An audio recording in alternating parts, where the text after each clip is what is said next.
My grandfather Alvin Lepp was born in Dalhart, Texas on September 27, 1932, to Matilda Reimer and Frank Lepp. He was born a leader from day one, being the oldest of 9 children. My grandfather Alvin and his 8 siblings, Karina, Calvin, Jane, Frank, Shirley, Sharon, and John, grew up in Chico and Orland, where their family ran a dairy farm and where they went to school. He went on to graduate from Hamilton High School before attending Fresno Pacific in 1951. This is where he met my grandma Iva. It was told to me that the two of them were sat next to each other during orientation and that it was love at first sight. A few years of dating and courtship later, they made it official on July 17, 1953. He gave her his last name, and they began their lives as a married couple. She was his darling, and he her adoring Mr. Right. 1953 was a big year in my grandpa's life. It was also the year he joined the Army. My grandpa trained and then served with the medics as a jeep driver and as a sergeant while serving in the Korean War. This inevitably left my grandparents apart from one another for fairly long lengths of time. Grandpa did what he could to keep in touch with his new bride. They wrote love letters back and forth and sent pretty cards with sweet sayings. While looking through photos, my sister Monica stumbled across one of the letters Grandpa had sent. Grandpa wrote about the happenings of his day, the dedication he had to working hard for his country, his faith, and how much he missed his darling Ivadel. It brought tears to our eyes, as it just confirmed how deep and true their relationship was from day one, even if it was long distance for a while. The two of them had moved to Tacoma, Washington, where he was stationed, and did manage to have some adventures when they had time together. They were always into exploring. On one particular excursion, they were hiking Mount Rainier in Washington.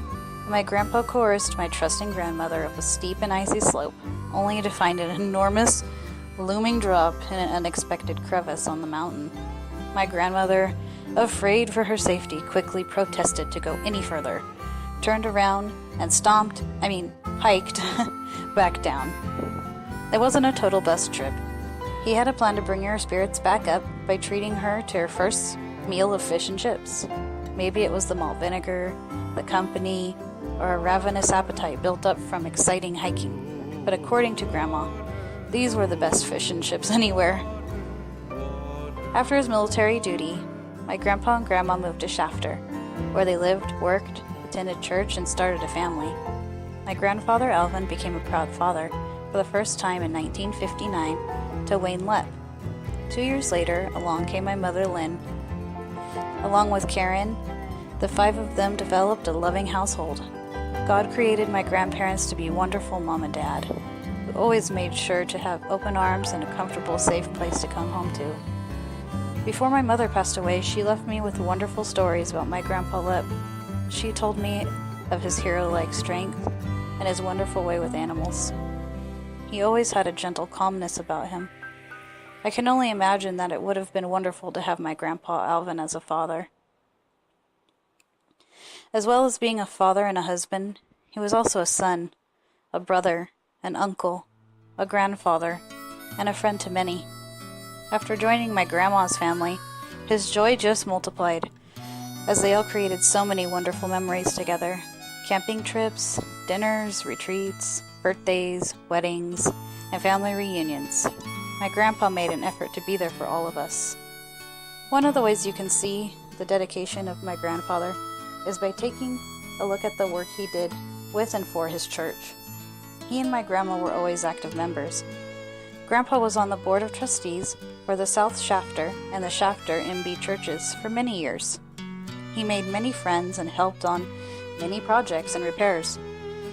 Grandpa became the liaison between the contractors and the church while they constructed this very gymnasium we are in right now. My grandfather was a talented and hard-working man. In 2008, he lent a hand with mission work in the Black Forest of Germany, remodeling the art factory. He was a man who made good use of his time. He was a chairman of Shafter's Christian Businessmen's Association, a member of Gideon, and of the Shafter Flying Club. He enjoyed flying planes, fishing, spending time with his church family, and singing in the Mennonite men's choir for many years. My grandfather always enjoyed working and building. He started at a local cabinet shop here in Shafter before opening his own business as a building contractor. He worked on many buildings and structures that we all know and love, like Heartland Christian Camp, South Shafter Mennonite Brethren Church, many local homes and offices around town, as well as a multitude of other projects. He really loved his work. Although Grandpa was a very busy man, he and my grandma made sure to take time to smell the roses and get away now and then. From Knott's Berry Farm and Disneyland trips to Hawaii, Washington, D.C., and more recently Alaska, they traveled all over the United States. They also spent time in Canada, Mexico, and Germany. My sister and I were of course benefited by this, as we both spent time living with and taking trips with my grandparents. From the time Monica and I were little, we always knew Grandpa was there for us. We knew that if at any moment we needed him or our grandma, they would come to our rescue. They were a second set of parents to us. Let's be honest though, Grandpa did spoil us. He was always the good guy, handing out gifts at Christmas and hugs when we would cry. I remember that he rarely disciplined us sternly. I know this because I can only count 2 times he actually did reprimand me. There was the first and last spanking I can recall that came at the end of a 2-year stint of me eating houseplants. This particular butt whooping was merited, seeing as how the plant was poisonous and it caused a dramatic reaction from my mom when I sampled it. Also, it might have saved my life, as I never ate another houseplant again. You really don't want to be spanked by a contractor. They have the strongest hands. The second time Grandpa got onto me for something was when I was about 12 years old. I decided to spray paint my hair orange before I went to school. I was sent to the principal's office, who also happened to be my Uncle Bill. He ended up driving me home to wash it out. Grandpa heard the news and gave me a stern talking to that evening. I will admit, I was a little shook up, seeing as how these talking tos usually came from Grandma. But the next morning, he bought me a honey bun roll, gave me a big hug to make sure my feelings weren't too damaged, and all was right in the world again. Grandpa went on to become a wonderful great-grandfather to Matthew, Jake, and Trevor, and a wonderful grandfather-in-law to Mike and Derek. However, we should just drop the in-law thing. Both of our grandparents always loved everyone like their own. The time and commitment my grandfather invested in us really came full circle within the last 7 years, as he was diagnosed with Parkinson's, and later with Lewy body disease. His illness, I believe, was a way for God to teach us patience, tolerance, and understanding.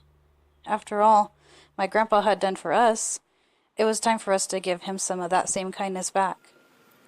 This time last year, my sister Monica, her husband Mike, their boys, my husband Derek, and I all moved to the Central Coast to be closer to our grandparents and to our Aunt Sandy and Uncle Wayne. We all knew it would be different this time. I'm unsure if we could have ever really prepared for the changes and toll the disease took on my grandpa, and grandmother for that matter. It was really tough seeing my grandfather's sharp mind and handsome smile fade. He was often afraid, lost, very forgetful. However, he never did lose faith in the Lord. My grandmother made sure to read the Bible and pray with him every day. This, I think, was the fuel for his days to get him through it. One of the very last times I saw my grandfather alive was with Monica and Mike when we visited him in the hospital. He was very weak, would not respond until I told him, "I love you, Grandpa," and he responded that he loved me too. Then Mike played 2 of his favorite songs, Cool Water by the Sons of the Pioneers, and finally Amazing Grace. He closed his eyes and softly sang the words. The verses he could still recall of Amazing Grace touched our hearts, and will always be with me in hard times like today. Grandpa was baptized when he was 14, and I know God has been leading and shaping his life since. When my grandfather Alvin passed away on Friday, February 19th, I knew that he went straight to meet his Father in heaven and is there with him now. We will all miss his big smile and even larger heart. His kindness and warm hugs can never be replaced. It was inevitable that his 83 years here with us would have to come to an end. But just know he will have eternal life now, in a place where he will never forget how much he was loved and patiently awaits us to join him. I would like to take this time to thank everyone who took time scanning and gathering photos for this presentation. Also, a big thank you to all who have said prayers, sent cards, flowers, made phone calls. Your kindness means so much to us. Also, thank you to Shafter Mennonite Brethren Church for today's meal and for making this memorial service possible. My grandpa loved this church and all the people he met here. I know it would have made him so happy that we all meet here today.